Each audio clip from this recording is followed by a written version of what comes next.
All right, I think we are live. You think, huh? Yeah. Excellent.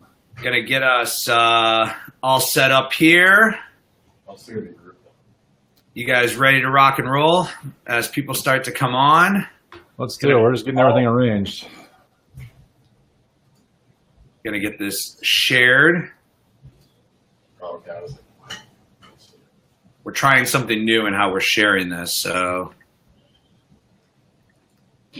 Oh no, all it's doing is, here we go, sharing a group. That's what I want to do.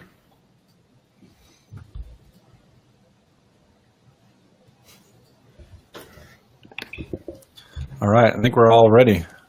All right, so Brandon, why don't you start to tell us a little bit about you and Ed, introduce yourself to the group. Sure, my name is Brandon Checketts. I'm the founder of Seller Labs and so far the lead developer on our Ignite sponsored products. So really happy to be involved in that. We've been super involved in it for, about 6 months now, just digging into all kinds of people, talking with all kinds of customers, sellers, people that are using sponsored products. We've been learning all about that and developing a bunch of software and algorithms around that. It's been great to be a part of. So with me today, most of the people on the channel probably recognize Jeff Cohen. Jeff is our marketing guy. He's probably the biggest face of our company on Facebook, at trade shows, and everywhere else you can go. So y'all are probably familiar with Jeff, either his face from seeing him in person or his emails he sends out or anything. That pretty face. Yeah, I was just at a trade show, and people kept coming by at the trade show, and they kept saying, "Hey, your face is in my email." So that was kind of weird. That was kind of weird, but kind of cool at the same time, I guess. Yeah. And then also with us is Ed. Ed is our one of our support staff for handling Ignite. So he's been also living in this world of Ignite and sponsored products for the past several months. He talks to more customers about sponsored products than probably most anybody else in the industry. Yeah. With the number of people that he talks to on a daily basis, on phone and email and all that kind of stuff. So glad to have Ed here as well to talk with our audience about sponsored products. Yeah. Awesome. So we want you guys to share this, to like this, to comment, to follow us. So you guys should be able to do that inside the post. So if you like this and you want to share this with some other people, please go ahead and do this. This is an interactive conversation. So we really want to get your feedback on sponsored product ads and Ignite and really dive into your questions. We have some questions from the audience that were sent out prior to us going live. And but before I dive into those questions, what I want to do is I want to, Ed, you kind of run the customer service team for Ignite. Mm-hmm. So the question I have for you is, what are the biggest mistakes people are making, right? So people are calling you and they're saying Ignite doesn't work. And we typically find out that it's not Ignite not working. It's something they did wrong in their setup. What are one or two of those and how can sellers, work to avoid that? Yes, one of the biggest things that I really see is, somebody will set up an account one day, then they'll actually call in a couple hours afterwards and say, Ignite's broken, it's not working, I don't see any results for my campaigns, what's going on? The biggest thing you want to really start off, recognizing with sponsored products in general is patience. It can take some time for you to actually first start seeing results from whether it be Ignite or just your sponsored products overall, because it does take time for you to start gaining impressions, clicks, and conversions for the campaigns that you're currently running. So you need to give them more time to actually gain those results before you can actually dive into it and see what's actually working and what's not working for you. We do what you usually say it takes, up to 24 hours sometimes for your account to first link. And then afterwards, you will start to actually see some of that data come in. So with any type of mindset that you have with sponsored products, always give it time. Give it about a week or so before you actually see those really big results to start coming in. So you can make sure you actually have enough data to dive in and see what's working for you. So you can find those strong keywords or those weak keywords too, so you can move those around as you need to. So the biggest thing is always be patient, give it time. Don't, start a campaign and then 2 days later end it completely because you don't see the data that you want. Give it more time before you decide to just go ahead and archive it all the way through. So that's the first thing that I see a lot of people actually reaching out about. They expect instant results, but it does take some time. The next thing is actually creating campaigns for different products when they can actually all go together. Here at Solar Labs, we do usually recommend creating a campaign for similar products altogether, so that way they can all share the same keywords throughout the whole entire campaign itself. All right, so I'm going to ask Brandon to give a little bit of a technical answer there. Yeah. So Brandon, explain the technical side of that, of the idea of sharing keywords and how Amazon and sponsored product ads works when it comes to that. Yeah, so I mean this concept of keywords as it relates to multiple campaigns, like what we recommend you do is to create products that are similar and put them into the same campaign. So if you have a bunch of apple slicers, put those in the same campaign. If you have a bunch of ice cream scoops, those would go in a different campaign because they're not going to share the same keywords as those. The idea behind that is just because like a lot of the metrics and stuff are measured at the keyword and the ad group level. So if you have a bunch of different products in the same grouping, either in the same campaign or the same ad group, it starts to be confusing if some of them are performing well, some of them are not performing well.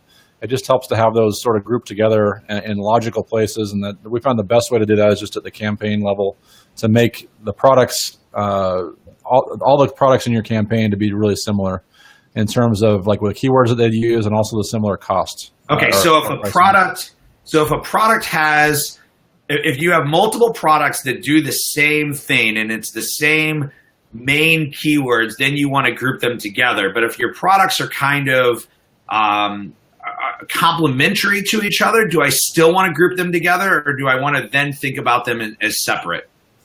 I would, in that case, I would still, if you're going to use, if you expect your customers would use different keywords or different search phrases to describe your product, I'd put those in separate campaigns. That just allows you to sort of target and focus a lot of stuff around like the keywords that are relevant to specific products. Okay. So Mike, I'm not really sure what your question means. That doesn't let us push one product. So I think what Mike is saying is that if I put multiple products together in a campaign, then I can't push one product over another. So this is where sponsored ads becomes an art and a science, right? Where there isn't just one answer. And so if you're trying to push one particular product over another product, then you may want to have different campaigns. But the challenge is, Mike, is that you have 8 similar products.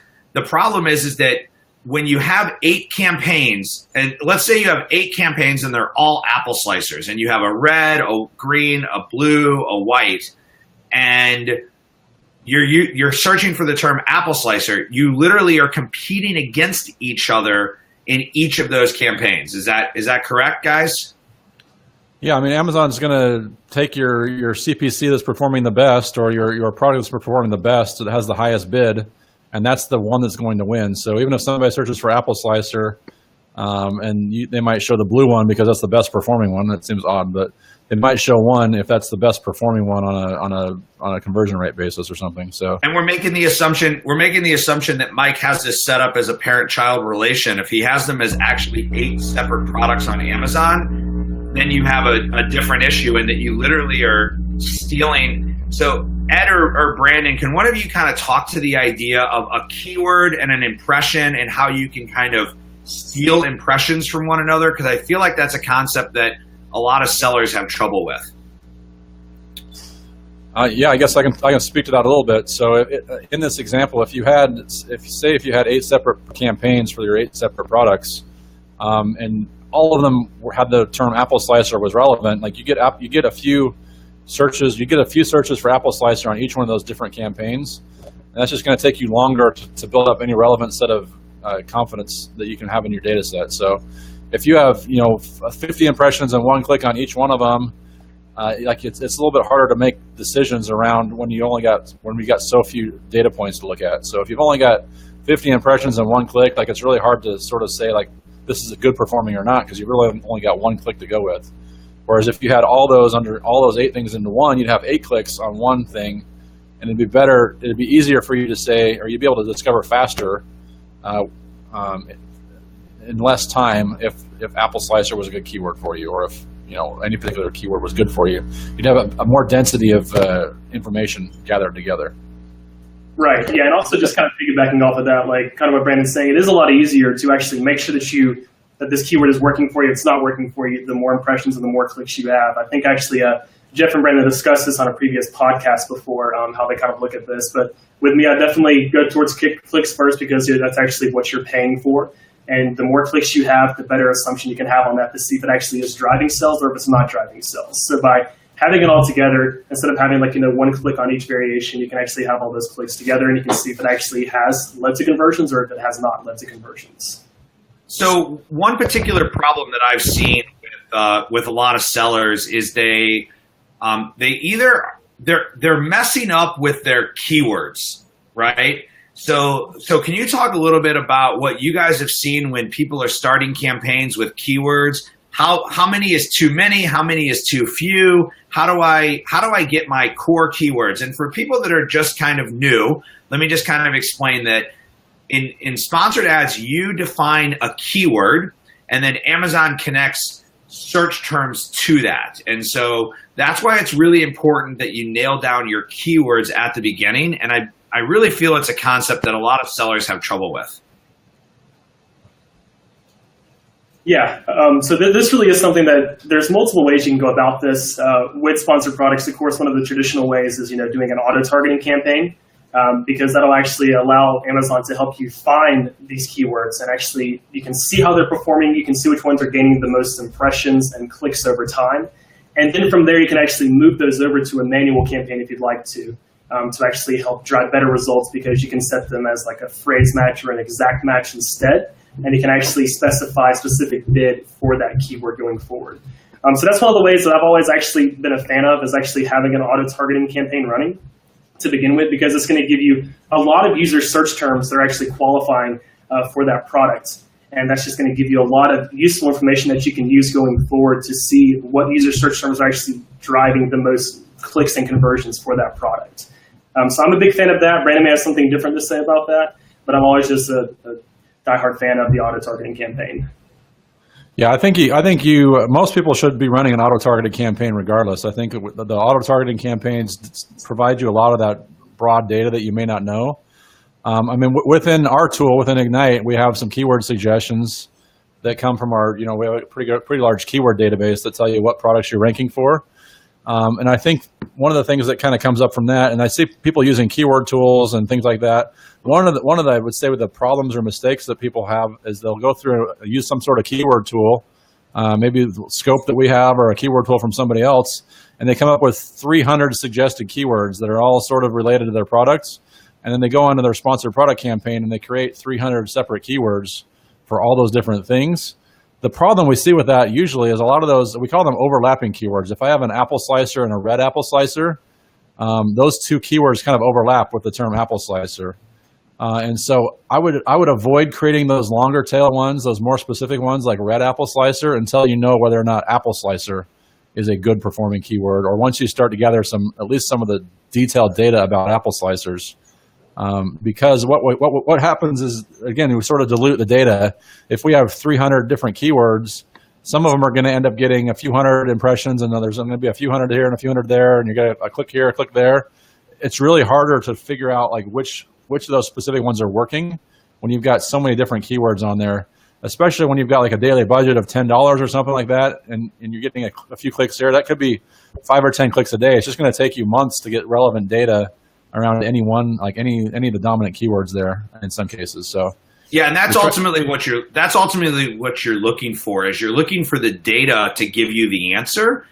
And I think a lot of sellers are trying to force the data by putting more keywords in because they think they'll get faster results. Let me ask a question that's come in from our online community here. Keep asking questions in the comments. Keep sharing. Click on the button below, share, and follow us. Okay, so she has 30 products with similar keywords but have really different sales. She wants to know, would I be wasting ad budget on that campaign? What do I do with similar products that include best sellers and some sluggish products? Let me parse that out for a minute. So 30 products with similar keywords. So I'm imagining you've got something, you're kind of deep in a category, or you've got something with some similar keywords. The thing I would ask kind of off the bat is like, how many of the keywords are really highly targeted and relevant that people use to buy? Like a lot of times we see this with people saying, I'm selling a bunch of kitchen goods, and somebody's searching for kitchen goods, and I'm selling apple slicers and ice cream scoops. Well, that kitchen appliances, kitchen utensils, things like that might be common ones, but that's not what people generally search for on Amazon. They don't go to Amazon searching for kitchen utensils. They're much more likely to go to Amazon and search for an apple slicer or an ice cream scooper or a toaster oven or something like that. People generally people generally search for exactly what they're looking for. So number one, I just challenge that assumption to begin with. Do they really have shared keywords? Are they really a bunch of apple slicers? Or is it kind of a bunch of kitchen appliances that kind of share some keywords and don't? I think we've seen that. I think we've seen that with quite a few sellers where the seller is like the apple slicer. They're trying to bid on the term kitchen gadget, or they're trying to bid on the term apple, and it's too generic. So they end up getting a bunch of impressions and no clicks. And they're like, wait a minute, why am I getting all these impressions and no clicks? And that's the reason why. Yep. So by being too broad, or having keywords that are too broad, and those things may still work for you if you are really a cool kitchen gadget. That may still be a good term for you, but it's less likely to happen. Mm-hmm. And what we've seen as we're talking with customers, most likely the best performing keywords are those very specific things like apple slicers.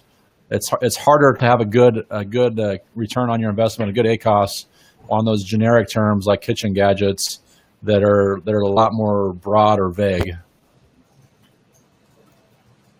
Ed, do you have anything you want to add to that? Yeah, no, that actually makes perfect sense.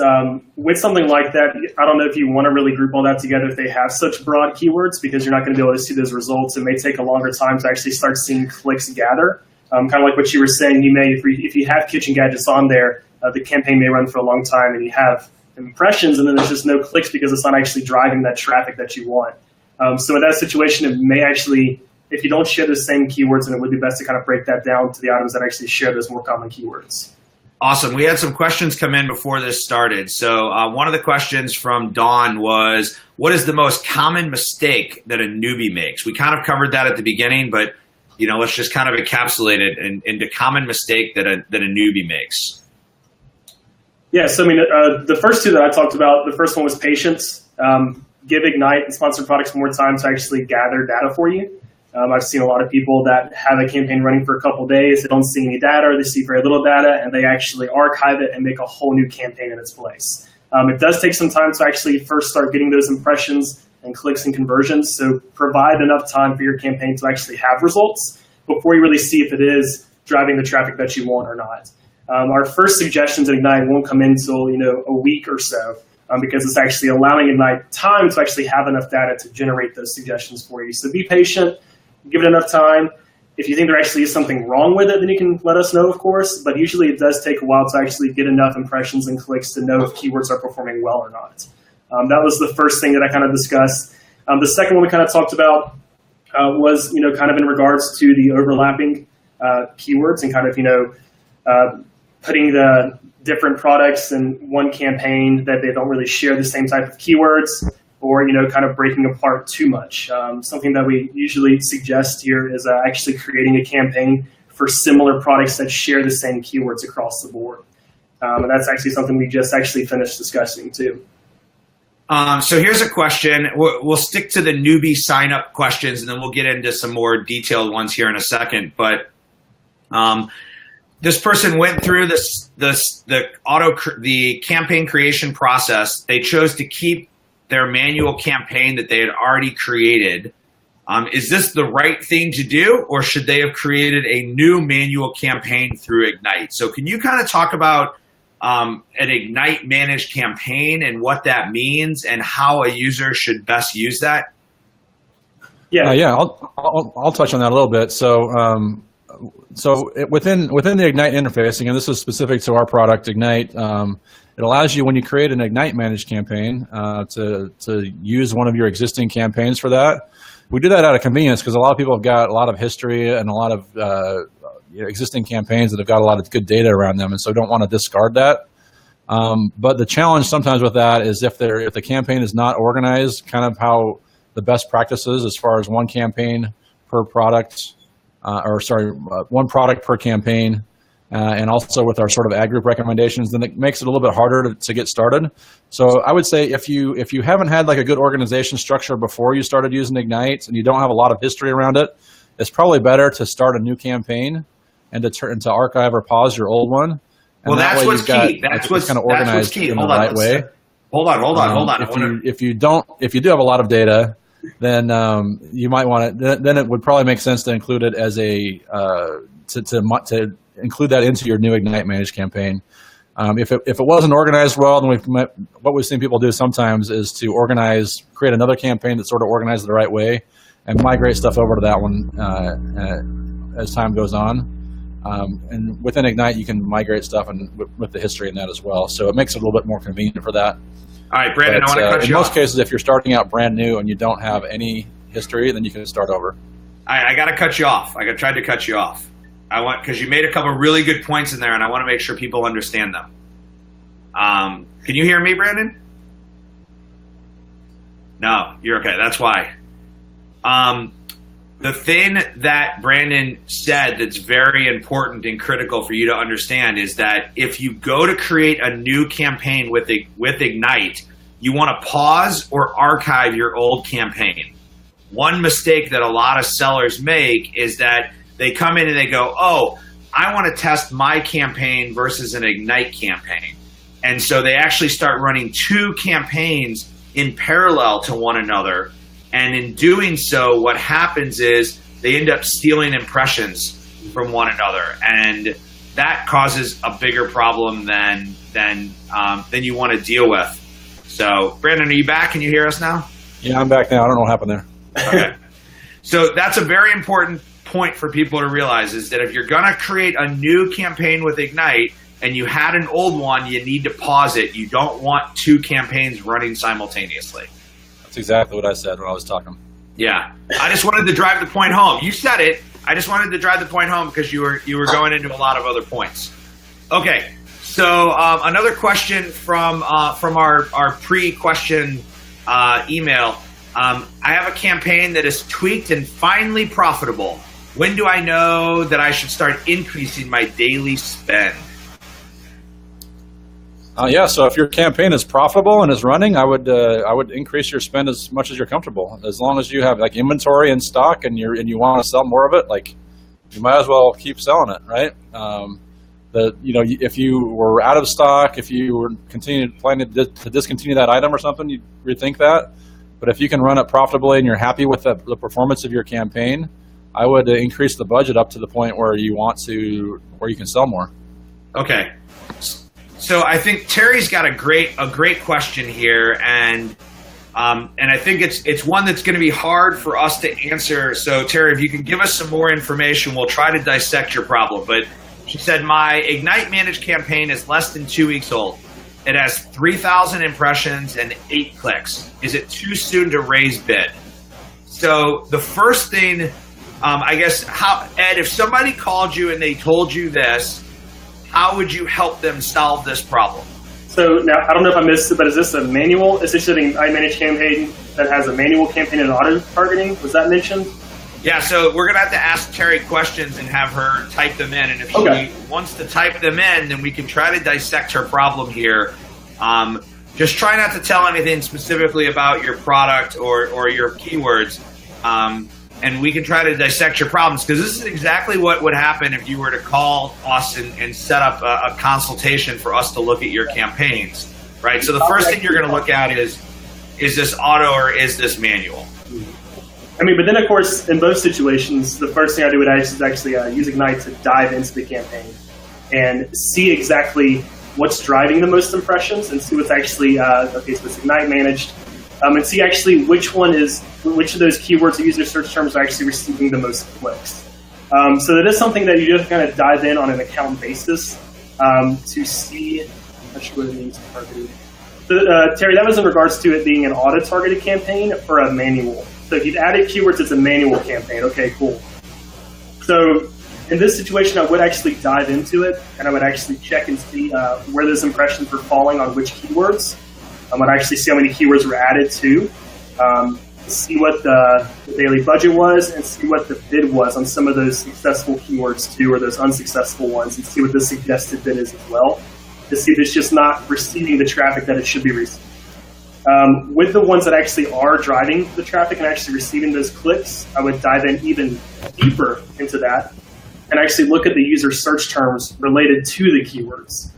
So it's actually a process of just using Ignite to actually jump into those campaigns and see what's actually providing those impressions and those clicks. And I think it's important to realize that 3,000 impressions is not a lot. It's not. It's I not think you a said lot. a few thousand impressions and 8 clicks is still pretty early. So if I would look at the other tool that I would use inside there is look at the suggested bid amounts. So Ignite does expose some suggested bid amounts, and make sure you're within the range of what those suggested bid amounts are. Maybe even on the high side if you want to be a little bit more aggressive. At the beginning, Yeah, it could be, if the suggested bid amount is $2 and you're bidding 20 cents, that's going to be a really good reason why you're only getting a few impressions. Right. And the other part of that is look at the 3,000 impressions you have and see if they're focused on one particular keyword or search terms off of that, and then figure out if that keyword actually describes your product correctly. Yes. Because sometimes people start to look at that, and what happens is that the keyword that's driving all the impressions doesn't even have anything to do. It was a keyword they came up with, but it's not a keyword that really describes their product. Like an example that we see with that sometimes is, again, if we go back to our apple slicer example, if maybe you're selling a red apple slicer and you use the word red as one of your keywords, like, okay, Amazon might actually show some ads for you because you contain the word red, but when somebody is searching for the word red, they're probably looking for a crayon, or I don't know what they're looking for, but you're going to get some impressions and low clicks on that. And it's just, and eventually Amazon's going to say your keyword's not even relevant, and you're not going to get any more impressions for that keyword either. So it has to do with, there's a combination there of like your bid amount needs to be in the right range. Your product also has to be relevant for the search term.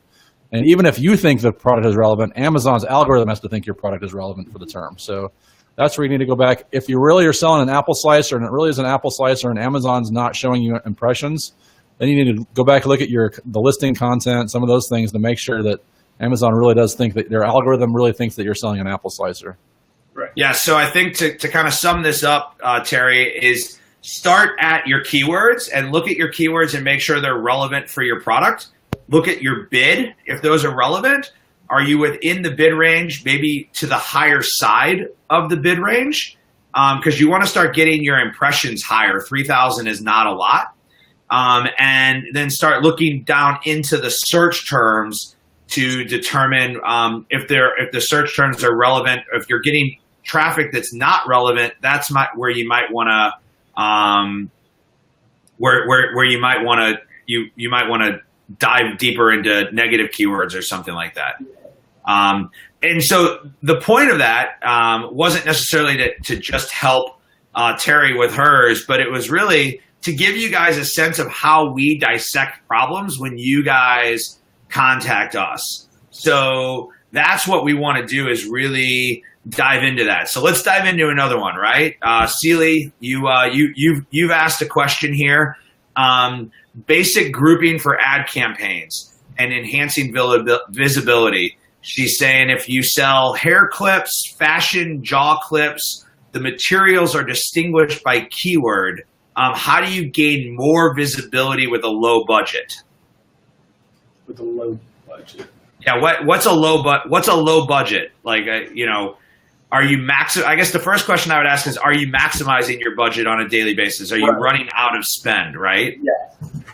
And so, I mean, I guess kind of basing it off of that, like if it is like talking about a daily budget, this is actually kind of going back to what we were just talking about, where you can kind of go in more aggressive to gain more visibility. I know y'all kind of touched on this briefly, where even if, you have a daily budget, but you're not meeting it, you could kind of raise some of your bids on some of your keywords or on some of your ad groups to help you meet your daily budget so you can gain more impressions and more clicks in a shorter amount of time. It's actually something I tell a lot of people when they're not seeing the impressions that they want. Look at raising those bids, look at raising the daily budget. You pay a little more up front, but then you can taper it back over time after you've kind of got those impressions and those clicks that you actually are looking for. Okay, so Michelle asked a question. Let's throw this in there too. What's a minimum budget per day? Like, what is a budget that people should be thinking about? And if they're like, is it $10? Is it $100? I think that's going to go back to it's going to go back to what your product is and how competitive it is, right? So we see some things, if you're in the vitamin supplement space or sometimes the cell phone chargers, like the cost per click on some of those is $2 to $3. So if you have a cost per click of $2 to $3 and a $10 budget, that means you're literally going to get 3 to 4 clicks a day. Yeah, that's it. So if you're in those categories that are super competitive, a higher budget is going to get you a lot farther. Right. And that's actually something that Ignite helps out with. Ignite does help you monitor your cost and how much you've actually spent in the past few days, so you can actually see if you are reaching your daily budget. So you can actually see if you need to increase that, if you are reaching that and maxing it out. You can change that with ease within Ignite. Cool. On the flip side of that, we see a lot of keywords that are really on the low end. So you can get CPC, like bids that are on the 10, 15 cent range. And a $10 budget there goes a lot farther than a $10 budget on a $3 cost per click. And where can you share? We had talked about suggested bids. So like, where do we see suggested bid? It's in the Ignite tool, right? It's inside Ignite. I'm trying to think if Amazon has it in their interface. I'll look it up really quickly and see if I can see it. I think they do have a suggested bid amount in there. It's a suggested bid range. Yeah. So it'll say something 20 to 50 cents or 75 to $1.15 is the bid range. So that's inside the Ignite tool. I'm pretty sure it's inside Seller Central as well. Yeah. Because that's pretty critical to make some of these decisions. Mm-hmm. All right. I'm just answering a couple questions and trying to get some more information. Bill has a question. Has a few sponsored product campaigns that have run for a couple of weeks with literally 0 impressions and clicks. He's using keywords that are successful in other types of campaigns and a bid amount that's competitive. Any suggestions? Go ahead, Brandon. I was going to say, well, first off, make sure your campaigns are live, so that maybe they're not paused or something. A lot of people will start them out with paused and then turn them on when they're ready to go. So make sure that's not the case. The second thing I would say is make sure that your product is in stock and that you are winning the buy box. So if you have a product that has other competitors on it, and they have a lower price, they're winning the buy box for whatever reason, then you're not going to get any impressions on those. So those are the really obvious things off the top of my head is make sure your campaigns are actually turned on, that you have a credit card on file with Amazon. They know that you're okay to run ads. Number 2, make sure that your product is in stock and has the buy box, because you will not get impressions if you don't have the buy box right now. Beyond that, it goes back a little bit to relevance, like keyword relevance. If all those things are in place, trying to make sure that if you search for your product with certain keywords, to make sure you're indexed for that. Now, the indexing and the ranking algorithm that Amazon uses for their A9 or for their regular search page is similar, but not exactly the same as what they use for the sponsored product stuff. So one trick that I actually learned this from Jeff, who probably learned it from somebody else. If you search for a key phrase that you think you should rank for, put in that key phrase in Amazon's search box, and then put the ASIN of your product in there as well. And if you put an apple slicer and then the ASIN for your apple slicer, and it doesn't show any results, that means Amazon doesn't think you're relevant for that term, or you're not indexed for that term at all. So that, like I said, that doesn't correspond 100% to the sponsored products arena, where it's a different algorithm. But that's another good way just to double check and make sure that Amazon, at least on the surface, thinks that your product is relevant for that key term. Yeah, and I think that one other thing, if you're seeing the impressions, like Brandon said, starting with the listing optimization is key, because there's something not right. And then the other thing that I would suggest is maybe what we talked about earlier, where the keywords aren't right. Like, you just have keywords that don't have anything to do with your product. They're too generic, so you're getting impressions, but it's not driving anything else. All right, so Celie came back to us, and her budget is only $30 a month. So just understand that means that you're spending $1 a day. So Amazon is going to take your $1 a day, and they're going to try to spread it out over whatever time period that they want. So if you're bidding 50 cents, it literally can only get you 2 clicks a day before it's going to shut off. So I would think you probably need to be somewhere in the $30 a day range, not $30 a month. Yeah, we see most people like on the low end, it's like $5 to $10 a day is like the lowest. That's kind of I mean, some people maybe $2 a day, but really kind of $5 to $10 is really the low end of what we'd recommend. You have to look at sponsored ads as an investment, right? And that's something else too. Is the daily budget for auto targeting campaigns could be lower than manual targeting because the manual targeting campaigns are going after more sought after keywords. So this could have higher bids too. I've actually seen that. So your daily budget for a manual targeting campaign may be a lot higher, like maybe in the $20 range or something like that. Whereas your auto targeting could be in 5 to 10. That's a really good point. With the auto-targeted campaigns, like Amazon is kind of like the auto-targeted campaigns, Amazon kind of uses those sometimes as a last-ditch effort to serve up some ads when they've got ads that need to be shown. And like they're kind of out of all the ones people are paying for, then they kind of go over to the auto-targeted campaigns. And so sometimes you can see some really, really cheap 1 and 2 cent keywords come through on the auto-targeted campaigns. And that's one of the reasons we do recommend keeping an auto-targeted campaign running all the time is because sometimes you can just pick up some stuff really cheap there just because it's not very high volume. It's kind of like extra impressions. Maybe it's the people that click 40 pages deep through all the sponsored product things and they ran out of ads, and that's where it gets really cheap. So good idea to keep it running there. And so your budget on those campaigns, you might go a little bit farther with some of those because they can be really inexpensive. Yeah. And they can definitely find keywords that you haven't thought of before too. So yeah, so this is kind of a funny question, Karen, that you asked, but let's ask it to the team and see what they have to say. If Amazon doesn't think that it's relevant to your product, they don't think the keyword is relevant to the product, but you do, how do you get Amazon to index it? Brandon, $1 million question. Brandon, this is all you. Well, I mean, most of that has to come down with there's the obvious. Again, I'll start with the obvious things to make sure we're talking about the same thing. If it's a really it's a highly desirable keyword for you, you want to make sure that's probably in your title, maybe even the first part of your title, the first 20 or 30 characters of your title. Make sure it's mentioned at least once or twice. Well, at least on your title should be sufficient if you were already ranking for it. If they don't think you're relevant for it, whatever reason, it's probably not a bad thing to put it in your bullet points or your content or your description as well.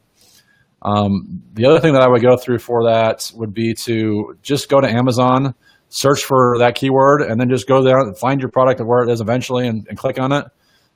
It's kind of a way to game it, but Amazon uses all this user behavior stuff to figure that out. So if you have people that are buying your products or mentioning things in the product reviews and they ask a question stuff, all that stuff kind of helps Amazon to decide what is relevant to your product. And so anything you can do to put content in there. If somebody asks you a question, what color is this apple slicer? Like that mention of the word apple slicer in there helps to build up Amazon's algorithm to know that it's relevant. So if you have frequently asked questions on your listing pages, I would try and respond to those and use some of the keywords that you think are relevant in there because they'll eventually make their way through and build up Amazon's confidence in that term. Yeah, and I think what you said about the title is the most critical. And then the other thing is that look at your competitors and look what your competitors are ranking for using a tool like Scope where you're doing a reverse ASIN lookup. Look and see what your competitors are looking for. And that's going to give you a chance to kind of see, like, are other people calling it the term that you think you're calling it, right? So it's kind of like the old joke our friend George used to use on stage, like when he would stand at the front of Target and say, "What is this?" And he would just ask everybody, "What do you call this?" And you're going to get people to tell you things that the product is that may or may not be relevant in the long run to what the product is. So just because you think it's called something doesn't necessarily mean that's what people are searching for. But Amazon does have kind of a hierarchy in their indexing because they're limited in the titles and the characters in the title. So they look at whatever you put in your title as being very, very important, and then bullets, and then some of the others. So we don't know if questions are actually indexed, Karen. But what Brandon was saying is that whether they're indexed or not, they're used as a sentiment analysis of what's happening on the page. And so that's just more content about your product is always a good thing. Awesome. Yeah, sorry. I didn't mean to imply that was like one of the sole places you could do that. But what Jeff is saying is correct. Like the sentiment around the product, like Amazon is getting better at this language processing stuff, the sentiment analysis stuff. They know that automobiles are also cars and words like that, so they're getting better at that kind of stuff. Yeah, we've even seen it. And we'll share this presentation in a little bit. We had a presentation at our Resonate conference by Ian Lurie, where he went really deep into the idea of word vectors and how Amazon is using word vectors. It's a total geek out presentation, but we'll be sharing that in a little bit. That can give people a little bit more insight into where things are going. So I'm going to jump into some of the pre-questions that we had asked. Remember, guys, we like to see that you like us. So there's a little button underneath here that says like. You can throw hearts and smiley faces and all that to us. We like to know that you love us, so send us little hearts, and then little hearts fly across the screen. Share with us, share our post with other people, and let us know that you love us, because we will keep doing this as long as you guys are getting value from it. That's important. Look at all those thumbs up going around. Good. All right, that's what we like to see. I like to know that you guys are alive and want to hear this. All right, this came from Thomas. Why do some ads never show up for specific keywords? So similar to what Karen just asked, even if I raise a bid, they don't show up. Is there a trick to let Amazon know it's relevant? So I think we kind of covered that in the question we just answered with Karen's question, right? Yeah, I think that's mostly the same thing. All right, so here's another one. Is time really a big factor in how successful an ad campaign can be? Does an ad not perform as well as it could simply because it hasn't been an ad long enough, regardless of the bid price? I wouldn't say it's as much about time. I would just say that you need to have, like I said earlier, patience with this to actually be able to see it, how an ad is performing over time. So that's something that I really want to focus on throughout all of this is like, you may actually get better results over time because you can actually find out which keywords and user search terms are driving the most traffic and, providing the most clicks for your product. So I think it's kind of the other way is like, the more time you provide to your sponsored product campaign, you can actually gain better results because you can find those keywords that are working well for you. You can set them as exact matches instead of broad matches, and you can set specific bids on those too. So you have more control over time with those keywords. So I think over time you can actually gain a lot more from a sponsored product campaigns where like you can really have just all those winning keywords running simultaneously side by side, and you can have those bids dialed in exactly how you want them to be dialed in. They can actually get better results over time, I think. Brandon, anything to add? You got lots of likes on that, so I think you must have been right on target during that. So great explanation. The thing that I'll say is like Amazon it is a machine. They like to learn. They like to have histories. So definitely, like if you've got a lot of good history around there, it's definitely a positive. Amazon definitely favors recent history more than they do longer history. We see that with things like sales rank and things like that. So I think there is a little bit to that. It goes a little bit into their thought process, into their algorithms. But it's also, like I said, they favor recent history much stronger than like longer history. So yeah, what have you done for me lately? Yeah, what have you done for me lately? Exactly. If you've sold a lot recently, like that'll overpower historic things from anybody else. Awesome. So there's a question in the group about daily budget and ideal ACOS. So, Sani asked, if we have $100 daily budget, what should the ideal ACOS be? So this goes back to art and science. And we know, I'm guessing it's a question that's asked of you guys a lot of what's a daily budget? We kind of addressed that before, but now what's a target ACOS? So Ed, how do you answer that when people ask you that question? So Brandon kind of touched on this earlier. It does vary depending on the product that you're selling, what category you're in. He brought up vitamins and supplements earlier. I've seen accounts with them that their ACOS is, 200, 300%. This is actually something I had a long conversation with Brandon about before because they may have a different ideal about their sales. They want to get a sale to begin with and then have a return sale for next time. So it really does vary. There's no really definite answer for that. Of course, the lower the better. That's always the goal. Seeing, some other categories as well that have a really, really tight ACOS, where it's really, really low over time. But I don't really have a direct answer on what the actual goal is. It does depend on, your product and your category, and that can vary for each campaign across the board. Really, as long as you can dial in, you can actually see where that ACoS is coming from and what you're actually spending money on. And as long as you can see it actually is providing some type of results, then it's really up to you what you want to get it down to and which one to set your max ACoS for within Ignite. Yeah, I want to touch on that and add to that a little bit. Like, there's two other things I wanted to add to that as well. So one of the things that affects ACoS fairly significantly is the price of your product.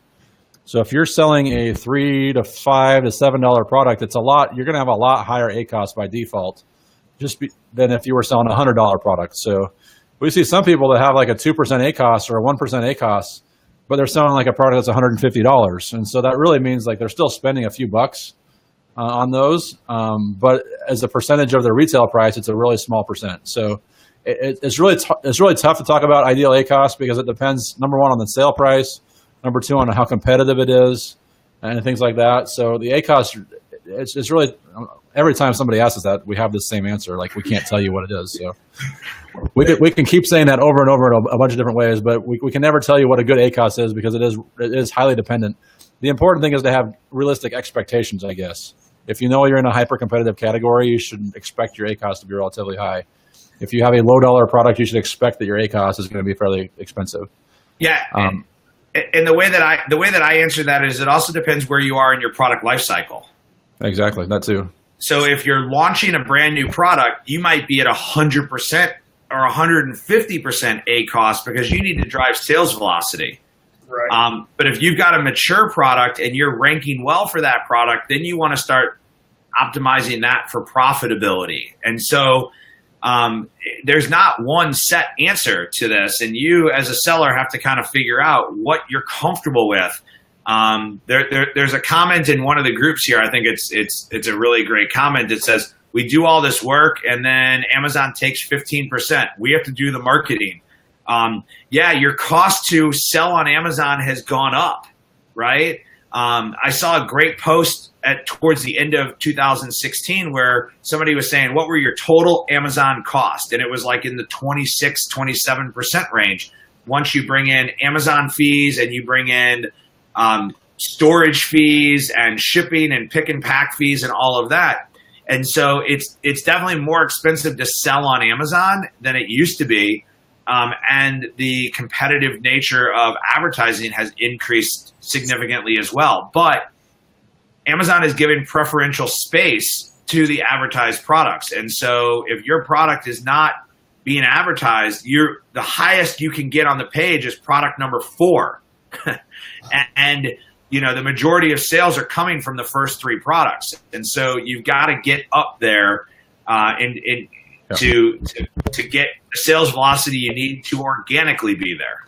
Let me add one more thing to that. When we're talking about ACoS and expectations and some of that stuff around there, I think what we're starting to see is like sellers who actually pay attention to that before they source their products, right? So if we kind of indirectly know that, like, that some things are more competitive than others, but using a lot of the data that we have, using your own experience with your own advertising campaigns, like, you can start to make some of these decisions before you even source a product, to know that it's going to be relatively expensive or inexpensive to advertise a product.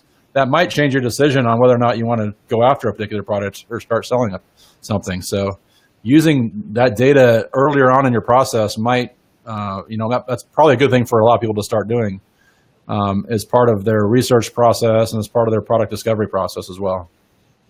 Yeah, so Neil asked a really good follow-up question. Neil, it's great timing, and obviously you're paying attention, so it's a great question. He says, instead of looking at ACOS, okay, what's the average click CTR, which is the click-to-transaction ratio, or conversion rate that you should mark as a successful campaign? And I'm going to guess you're going to start with it depends. Well, these are a little bit more in line. You can start to give some broad answers around that because we can nail it down a little bit. So in general, I think most stuff on Amazon, I'd have to go back. I could run some actual analysis, but my gut tells me the average conversion rate on Amazon is around 10 to 15% for highly targeted search phrases. If someone's looking for an apple slicer and they search for apple slicer, they have a pretty high intent to buy an apple slicer. I think the conversion rate on that is going to be in the 10 to 15% range. For products that are like higher, they have higher broader terms, more research required, more expensive things, that goes down. So if you're seeing conversion rates in the 1 and 2% range, that's relatively poor.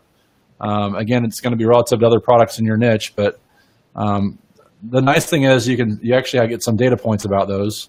The sponsored products data is really rich about that. They actually tell you keyword conversion rates at the keyword level and at the user search term level, which is awesome. You also get some of those if you go into Amazon Business Reports and parse out some of the data in those reports. You can get conversion rates for some of your products over time there as well. So you can tell, for using Amazon's Business Reports inside Seller Central, you can go and look at a particular ASIN and say the conversion rate on this historically is 7 or 8% or whatever it is. And then you can compare the performance with your sponsored product campaign to see if it's better or worse, or kind of use that as a benchmark. Yeah, I think that's the key, I think, to drive home is that everyone's conversion rates are different. And so as a seller, there's a report in Seller Central that's called, I'm going to totally get this wrong, so help me, but it's like sales by parent ASIN.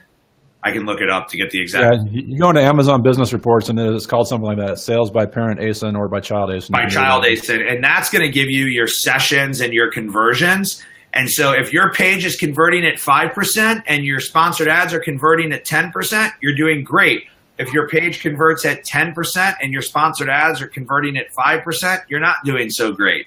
So I think you've got to kind of have your own benchmarks for determining what success is and what you want to manage to. This isn't like other things in this space where, you're looking for a product and you want to be able to sell the product for 5 times your cost, right? Like that's really easy for us to sit down and tell somebody what type of profit margin they should be targeting. It's not easy to sit back and tell somebody exactly what a conversion rate is good or bad.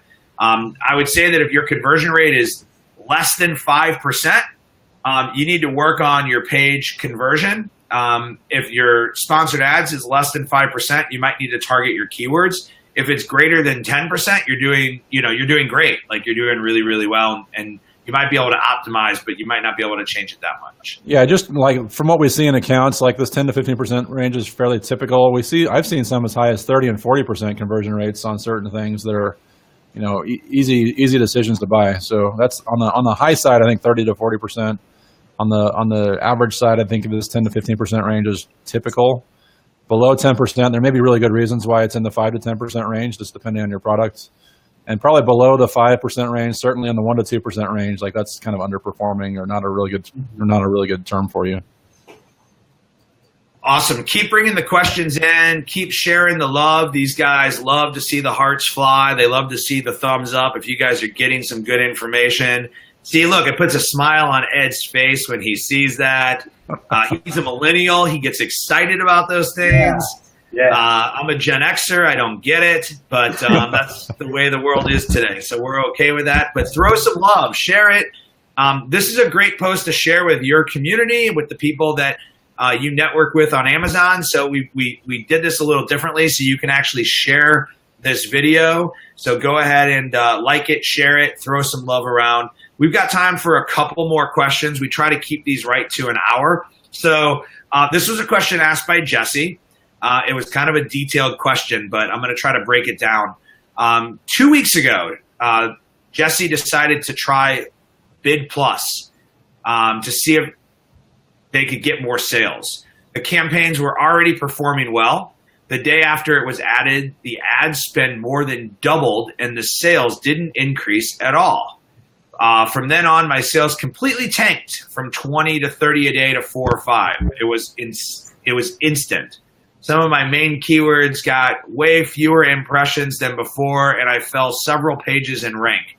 I immediately removed Bid Plus. Sales did not come back after a week or so. I called sponsored ads, and the rep talked me into adding Bid Plus back, but this time setting my bid amount to half of what it was before. When I did this, impressions for most all the keywords fell dramatically. To put this into perspective, before all of this started, I was spending $100 to $200 a day. She's now spending less than $50. Again, removed Bid Plus and emailed support. After several conversations, was told that I shouldn't have more than one manual campaign per product. So yesterday I decided to begin a totally new campaign, which is also getting a few impressions. Do you have any advice? Have you heard of this before? What is Bid Plus? Should people mess with that? Well, after that story, I would say, hell no. Like, yeah, right? Yeah. So let's start. Everything went wrong. Let's break it down. Brandon, what is Bid Plus? All right, let's start with what Bid Plus is. So Bid Plus is a feature that Amazon introduced, I don't know, maybe a year ago now. That essentially, if you read about it, it says it gives them permission to raise your bid up to 50% in order to get you to the top of search results. That's a really quick way of saying it. There's probably a more technical definition, but the idea is you want to tell Amazon I'm willing to spend more money if it gets me more stuff, and then they kind of programmatically bid more on your behalf in some vague terms. And obviously, with I think that was Jesse's experience, that was terrible. Yeah. I think I'll break it down a little bit more. What I suspect happened in this case, and maybe what happens. And maybe this is total conjecture, but a scenario that might have happened here is essentially you've got competitors that are also bidding on the same term. If you were bidding $1 on everything and everybody was kind of stable and happy at $1, you turn on Bid Plus and you essentially tell Amazon, I'm willing to bid $1.50 now. And then all your competitors are still at $1 and they're losing impressions. So they up their bids, maybe with or without Bid Plus. And now what was $1, now everybody's at $1.50. And then when you go lower your bid back to $1, that doesn't make any effect because everybody else is up here at $1.50. Yeah. Until probably what's going to happen is they'll taper back down. But what we've seen so far is the automation and the rules, the agencies that are working on this stuff are really good at raising bids and spending more money. But it's not they're not very good at lowering bids, especially noticing when something's not performing. All right. Yeah. So let's ask kind of the simplistic question, which is if you have you're like Jesse, you have an optimized campaign and you want to start generating more sales from it. Does Amazon have kind of should Jesse have said, oh, you know what, I shouldn't mess with it, there's no more sales to get? Or, what should Jesse have done besides tried Bid Plus? Yeah, I think the easy thing is just to raise your bid a little bit incrementally, because the Bid Plus kind of takes this out of your hands and puts it in Amazon's hands. It sounds kind of good. I think some people run it with success, but I'd say the number of people that found success with Bid Plus versus those that haven't is probably probably for every one person that finds success, there's 10 or 20 that haven't. So. Yeah. So if anybody else has had success with Bid Plus, why don't you comment below and share your story, so we can get both sides of the get both sides here. We want to be journalistic in our approach here and not go for one over the other. Let's talk a little bit about Ignite, right? So obviously Ignite is a Seller Labs tool. If you're currently using Ignite, give us a thumbs up. Let us see some thumbs fly. Let us see who's using Ignite. What type of results, Ed, are you seeing from people who are using Ignite? And what can a seller expect if they start to use Ignite? So to begin with, it's going to make your whole entire process of managing your sponsored product campaigns a heck of a lot easier. It makes it easier to dive into your results to actually see what keywords are performing well. You don't have to generate your own charts, tables, and graphs. Ignite's going to do that for you, so you can see all your data with ease without having to spend 8 hours a day trying to find out what's working and what's not working. With Ignite, I can jump into somebody's account, see what's going on, see what's working, and see what's not working within about 5 to 10 minutes, because I know exactly what to look for, and it's easy to find. Within that as well, there's going to be awesome suggestions that will come through over time that are actually aimed to help you kind of lower your ACoS for your Ignite Managed campaign over time. It's a great tool. I've really enjoyed working with it. I've seen a lot of great results from some sellers who have been using it. They've saved a lot of time. They don't have to actually hire somebody to run their sponsored product campaigns anymore. And they've seen great results. They've seen some sales go up as well. They've seen which keywords are performing, so they can target those successful keywords a lot easier. I have some people who have used it, for a month or so, even less than that. They've actually seen those results come through already. So question from the audience is, does Ignite work for Canada and Europe? Yes, it does work. But Brandon, you're about to say something. I know what you're going to say. I'll let you say it. So I'll say, it works for all the Amazon International marketplaces in Amazon North America and Europe, but we don't have the keyword suggestion feature, which is kind of an important feature. But we don't have the data yet on all the international non-English language ones. So all those that are Spanish, Italian, French, and German, we don't have the keyword suggestion stuff built for those yet, and that's something we're obviously actively working on. Yeah. So you can use it. And, I know that Ignite has a 30-day free trial. And, you guys can find out more. I put the URL up here, sellerlabs.com/PPC. This is kind of a page that we've created where we've actually consolidated all of these go lives and some webinars that we've done. So we actually start at the very, very basics on this page, and we start talking about sponsored ads and what they are and campaign structure and terminology and things like that. So if you got a little bit lost here and you want more information, that's a great place for you to go to get some additional information. It's the top of the hour. We try to keep these to an hour. So Brandon, is there anything you want to kind of wrap up with to share with the audience? No, I mean, the thing that I'll say is, and I'll maybe echo what Ed just mentioned, like Ignite is a great tool for making your process easier, making it so you can just go in and, easily look at your campaigns without having to go through all the Excel expertise and all that kind of stuff. It really makes it so you can get kind of right to the meat of your stuff without having to worry about all that infrastructure behind you. And then all that stuff should be big time saving stuff for you. And then on the other side, like the stuff that we're starting to build in as far as like the campaign optimization, organization stuff, the keyword research, the suggestions we're building out, all that stuff is hopefully making it like a better tool so that you don't have to be such a big expert at all the little Amazon centric stuff, where you can really focus on your products, the stuff that you know best, and kind of implement these best practices that we've learned by talking to all these hundreds and hundreds of sellers. Awesome. Ed, do you have anything you want to add? If anybody has any issues, you'll probably be talking to me going forward. And I love it. I love working with Ignite. I love working with sponsored products. Ignite is our favorite tool. I will say that 100%. I've really enjoyed working with Brandon and Jeff on this too. And I look forward to helping everybody else manage their sponsored products by using Ignite going forward. Yeah, and one of the things I'll say for Ed's help is you are welcome to post in any of our Facebook groups, but if you actually fill out the form at sellerlabs.com/contact, then Ed has all of the information he needs to be able to get back to you. And when you fill out when you just make a statement on our Facebook page, it's really hard for us to diagnose and figure out a customer service issue. And so, Ed is in our office. He's in our office in Athens. He's got a team that's working with him to give superior customer service to all of our customers. So that's the best way to kind of connect with our customer service team. Yes. So, and I kind of feel a little crazy here, and there's still 97 people who are watching this at this point in time. So for the people that have stuck around to the very end, I like to give bonuses.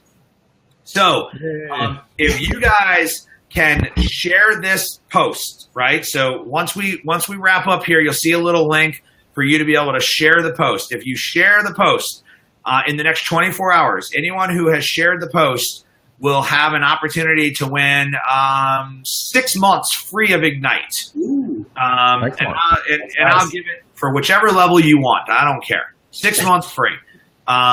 So go ahead and share the post. It's only available to one seller, and you have to whatever disclaimers we need to put in there, so you can't try to game the system, because somebody will figure something out and I'll have to come up with something new next time. So don't ruin it for everybody else. But share this post, and we'll be able to see who shared, and then we'll do a random drawing in 24 hours. So at 2 o'clock Central tomorrow, we'll do a random drawing and give away 6 months free of Ignite. So thank you all for sticking around. Give us some thumbs up at the end here. Oh, I got to get it in the screen. Give us some thumbs up at the end here to let us know that today was helpful, useful, and worth your time. And we look forward to being back. We'll be back next week. I don't know what's on the agenda for next week. but we try to do a Facebook Live every Wednesday. So we'll be back next week to give you guys more information. Bye. Thanks, guys.